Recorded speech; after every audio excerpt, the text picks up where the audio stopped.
Hello, everyone. Welcome to the Masterpiece Lounge. I'm sure by now this is one of your most favorite spaces of the internet to hang out each week. So, welcome. If this is your first time here, welcome. This is a safe space where we talk about all things that help push your personal and professional life forward. And if you've been here before, welcome back. Thank you for always hanging out with me. And as always, I invite you to let me know in the chat where you're tuning in from. Hello, everyone. Hello and welcome as you all join the room. I am just so grateful that we get to spend this time together each and every week. And so today we have another fabulous topic that we're going to be talking about in preparation for putting a bow on this year as we close out the fourth quarter soon and we usher in a new year, right? We have to prepare because here in the Masterpiece Lounge, we like to get our affairs in order. And so today's no different. So we're going to be talking about creating an action plan and what that looks like and what are some things that you should consider when doing so. All right, so creating an action plan. What does that look like? What do we need to do to make sure that we're successful? All the steps that you need to consider, all of those things are important, and I'm going to make sure that we touch on those today. So in today's segment, I'm going to be sharing steps on how to create an action plan for a successful upcoming year. Okay, why is that important? It is important because creating an action plan is crucial for turning your goals not into just something that you look at, you think about, you dream about, and hope for, but into actionable steps and achieving success in the new year. That is important. If you don't know by now, I am the hostess with the mostest, certified life coach, author, and speaker, Chrisnatha Derosier. So let's get into these steps that I'm going to share with you to help you create an effective action plan as you prepare for the upcoming year. All right, so for all my note takers, get your pens, get your pads, get your devices, let's go. Number one, the first step is to review your goals. So I want you to first write those goals down, but then review them. Go back and look at them again and use our SMART goals standard, right, to see if this is something that is as specific as possible, if it's something we can measure, if it's relevant to your life right now, right? And if it's achievable for you. So I want you to really review your goals. What are some things that I am going to lend my focus, my effort, my resources to? Now, remember, you don't have to have a list of 15. If you want to, great. But I suggest having a solid 2, 3, 5 goals. Like, you get to decide, but I don't want you to think that you have to overwhelm yourself to be successful. Okay, so review those goals. What do they look like? Are they relevant? Do they fit in my life at this present moment? Do they scare me a bit, right? And it's okay if they do, because our goals are usually bigger than us. And so it's okay if they do, but ask yourself these questions. The next step I want you to do is break down your goals. If you want to write a book, it can seem overwhelming, just the thought alone. But if you break down that goal and say, I'm going to write one chapter in the next 2 weeks, right? Just something I threw out there. That means in the next 2 weeks, I have to set aside time to write, right? So I'm going to block out these 3 hours every few days to make sure I'm lending my time and attention and focus to this goal. So as you write a page and you write 2 pages and you write 3 pages and you write 10 paragraphs and then you write a chapter and then you write another chapter. And so it's all about making sure that you're taking those small steps, those actionable steps to get you closer to the larger goal. The third tip I want you to think about and put into practice is prioritizing your tasks. A lot of times we can be very busy. I am someone that has a to-do list. I love going by lists. It just helps me. I don't have to remember anything, right? I just get to check it off as I go. But it's important that I prioritize my tasks. What do I mean? I mean that there are some things that are not as important as others. And so there's some things that can wait till tomorrow. So you have to identify what's urgent for me. That's what I'm going to work on first. That's what I'm going to make sure I have time blocked out for. And everything else, we accomplish it accordingly, right? Sometimes it has to look at it tomorrow, look at it next week. So it depends, and you know what is priority and what isn't, okay? The next step is assign deadlines. Yes. So yes, you're going to work on that business plan, but when do you plan to be finished? When do you plan to have the first draft of this book, right, completed? When do you plan to have your book prepared for pre-sales? When do you prepare to have it structured and the layout completed and the editing be done? Like when you have to add some dates to it. Be very realistic with yourself, but you have to assign dates, because if you don't assign deadlines, you can really let this thing go out 12 months, 15 months, 18 months. But when you assign deadlines, now you're working toward that deadline. If you need to adjust deadlines a bit, that's okay, but you have to have something you're working toward. Next is to allocate your resources. There are some goals that are going to, well, let me say this, all our goals are going to cost us. The question is, it's going to cost us what, right? Some will cost us time, effort. Some will also cost us some of our resources. And so if that's the case, then you want to allocate your resources toward the goals that you're looking to accomplish. When you are self-publishing, for example, I'm going to keep using the book example, but when you're self-publishing your book, for instance, there may be some costs that you don't have to worry about, but there are some costs, right? If someone's going to edit your book, you're going to have to pay them, right? You're going to have to pay for that service to get it formatted and get the layout correct. That's an expense, right? You may want to invest in some marketing so that you can promote your upcoming book. There's some resources that has to be allocated to that. Maybe you want to plan a book launch, a book signing event. There's some resources that needs to be allocated to that. And so you want to think about what that looks like for you. So as you make your plans for the upcoming year, consider how much, or a range, or my budget, that I need to allocate in terms of resources for this goal. That is important. It helps you plan even better. The next step is creating a timeline. Every goal isn't something that you are looking to do in the next 12 months. Maybe you're looking to do this over the span of 5 years. That's okay too. But there are some steps you can start to take in preparation for that big goal.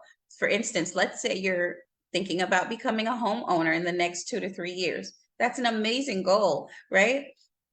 But maybe you feel like, I'm not ready today to buy a home, but that is a goal. No problem. There are things you can start doing in preparation for that. So creating a timeline for those goals. What are some steps I need to take prior to that?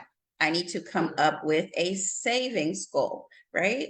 And so every so often, I want to save this amount of money that's going to get me to this number, right? That's creating a timeline. Maybe I need to get, my credit needs to get better, or that's something that I'm going to work on. So what's my timeline to make sure that I allocate to making sure that my credit score increases, right? So there's just different things.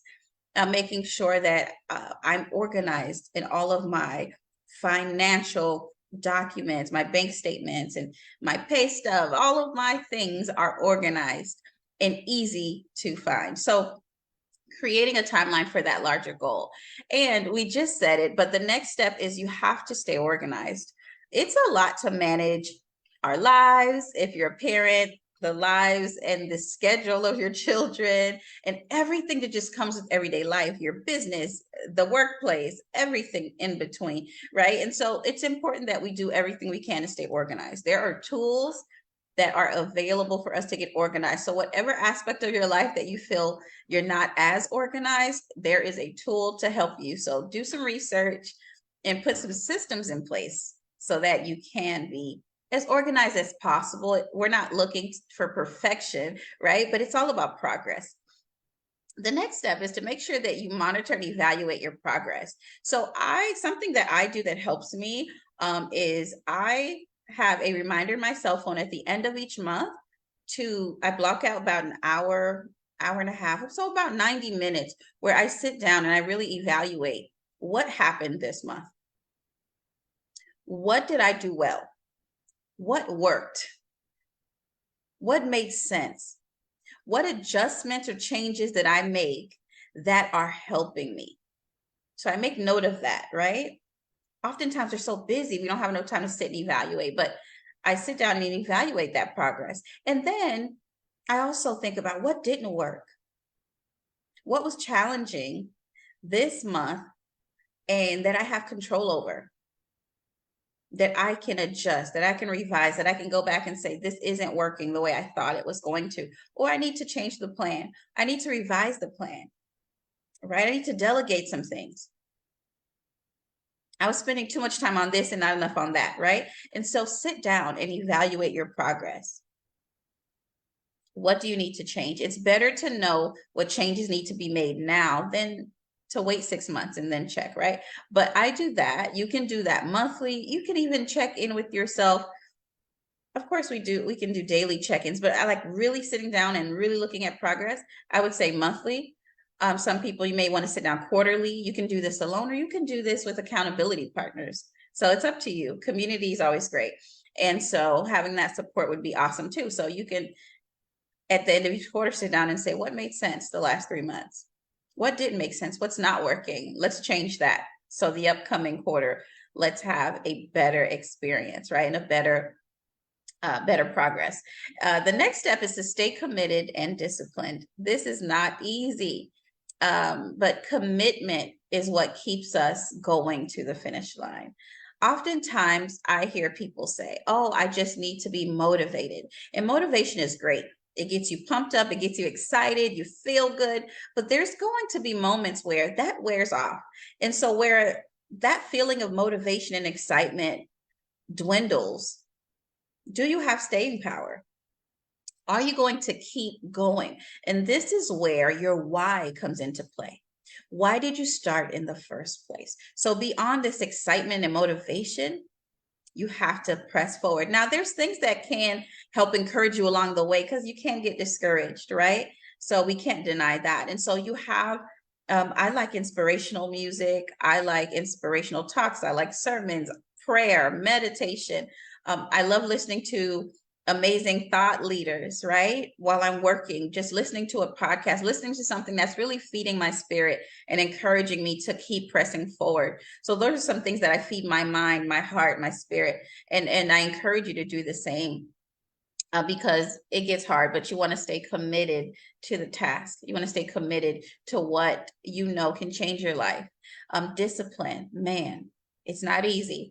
I have to honestly say, there are areas in my life where I am like disciplined, no problem. Then there's other areas of my life where I'm like, why can't I just get this thing? Why can't I figure this out? Why can't I do this and stick with it? And so we all have room to grow, right? There's areas of opportunity for growth for us all. So it's all about continuing to press forward. And lastly, seek support and accountability. If you need to hire a coach, a mentor, whatever it is, do it. We cannot do this alone, and no man is an island. And so get the support that you need.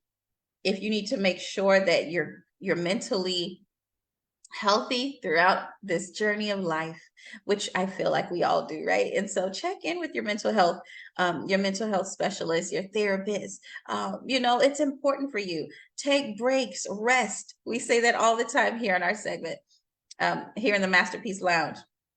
Rest is a weapon, right? And so use it. Take care of yourself.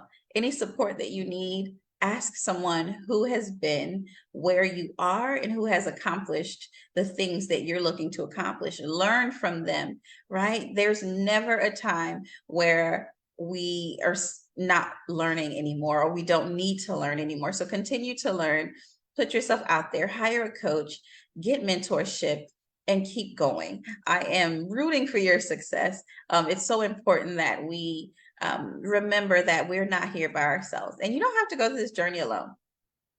There's so many groups of fellow business owners, of fellow dreamers and doers and shakers, right? That are looking to do the same thing, make a difference in their lives, in their family's life, in their generation, in their circle of influence, right? And in the world, right? So it's important that we know that we don't have to do it alone. We can get together, support one another because we need it. And also, there are times where I'm not as positive, or I don't feel as strong. And so having the support in a community with like-minded women, I can lean on another sister, and I can borrow from her strength in the moment. Maybe I need to borrow some of her faith, right? Because mine may not be as strong in that moment. And so that's where community comes in. So get with a like-minded community and get a mentor, get a coach, get someone to help you, because we're in this thing together. So those are the steps about creating an amazing plan for the upcoming year, guys. Listen, success is not by accident, and success leaves clues. So let's get strategic about our success. Let's also connect on all social media platforms at Chrisnatha everywhere. So I want you to be my friend. So yeah, look me up, follow, like, all of the things, right? Subscribe, follow, everything else. Let's connect, and let's continue to be really strategic about the success that we are seeking. So I will be back same time, same place next week. And it's always a pleasure hanging out with you here in the Masterpiece Lounge. Have a blessed rest of your day, and I will see you soon. And until then, be well.